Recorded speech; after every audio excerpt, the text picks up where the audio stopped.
Hello mga ka-health! Welcome back to the channel! Kung interesado ka sa fasting o nag-iisip na subukan ito, nasa tamang lugar ka. Ngayon, tatalakayin natin ang pinakamalupit na listahan ng mga tinatanggap na likido na kailangan mong malaman kapag nagfa-fasting. Kahit na nag-i-intermittent fasting ka o mas mahabang fasting, mahalagang malaman kung ano ang maaari mong inumin para sa iyong tagumpay. Simulan na natin.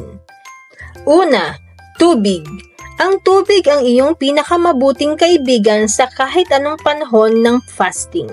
Ito ay walang calorie, nakakapag-hydrate at tumutulong na alisin ang mga toxins mula sa iyong katawan. Ang pag-inom ng sapat na tubig ay makakatulong din na mabawasan ang mga pagnanais na kumain, kaya't mapapanatili kang busog. Mag-inom ng hindi bababa sa 2 hanggang 3 litro sa isang araw, at huwag kalimutang makinig sa mga senyales ng uhaw ng iyong katawan. Kung boring para sa iyo ang plain water, subukan itong i-infuse ng kaunting lemon, cucumber, o mint para sa isang nakakapreskong twist. Pangalawa, herbal tea. Karamihan sa herbal teas ay walang calorie at maaaring maging magandang opsyon sa iyong fasting window.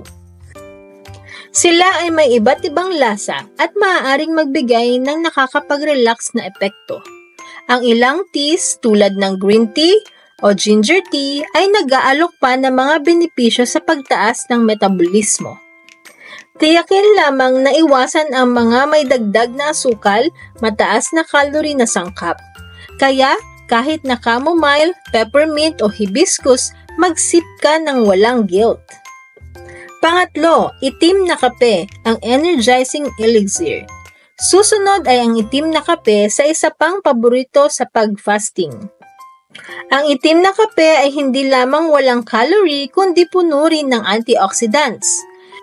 Maaari itong magpahusay ng fat burning, mapabuti ang focus, at kahit na supilin ang gana. Tiyakin lamang na iwasan ng cream, asukal at flavored syrups. Kung sensitibo ka sa caffeine, maaaring gusto mong limitahan ang iyong pag-inom o pumili ng decaf. Tandaan, ang moderasyon ay susi. Pang-apat, bone broth, nakapagpapalusog at nakakabusog. Ngayon, tatalakayin natin ang isang bagay na mas masustansya, bone broth.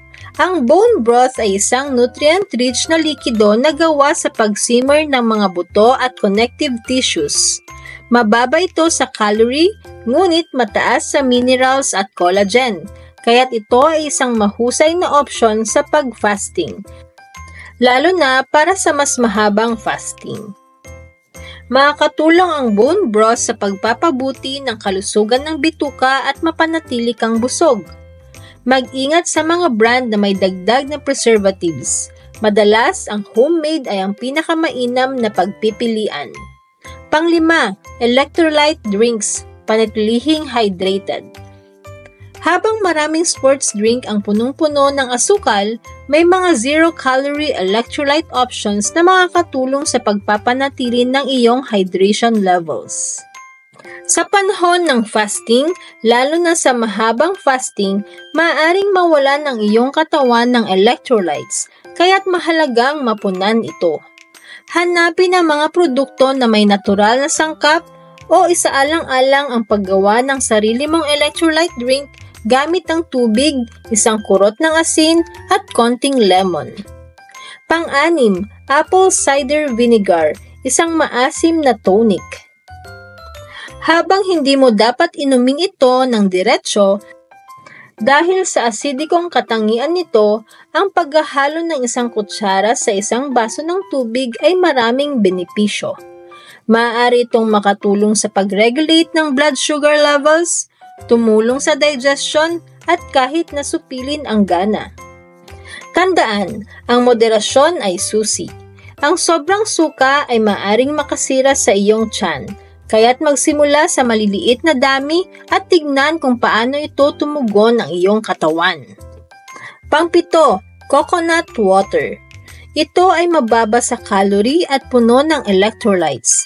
kaya't mahusay na pagpipilian pagkatapos ng workout o habang nagpa-fasting. Gayunpaman, mag-ingat sa nilalaman ng asukal, ang ilang brand ay maaring mas mataas kaysa sa iba. Palaging pumili ng purong coconut water na walang dagdag na asukal o preservatives.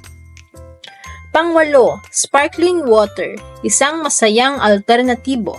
Kung nais mo ng isang fizzy na inumin, ang sparkling water ay isang kamangha-manghang alternatibo sa matatamis na sodas. Tiyakin lamang na ito ay walang asukal at walang artipisyal na lasa. Maaari mo itong inumin ng plain o madagdagan ng kaunting fruit juice para sa kaunting lasa. Kaya narito na ang pinakamalupit na listahan ng mga tinatanggap na likido na maaari mong inumin habang nagpa-fasting. Tandaan, ang pagpapanatili ng hydration ay susi sa paggawa ng iyong karanasan sa pag-fasting na matagumpay at kasaya-saya. Kung nakita mong kapaki-pakinabang ang video na ito, huwag kalimutang bigyan ito ng thumbs up, mag-subscribe para sa higit pang nilalaman, at pindutin ang notification bell para hindi ka mawalan ng mga update. Gusto kong marinig ang iyong mga saloobin sa mga komento. Ano ang paborito mong inumin habang nagpa-fasting? Salamat sa panonood at masayang pagpa-fasting!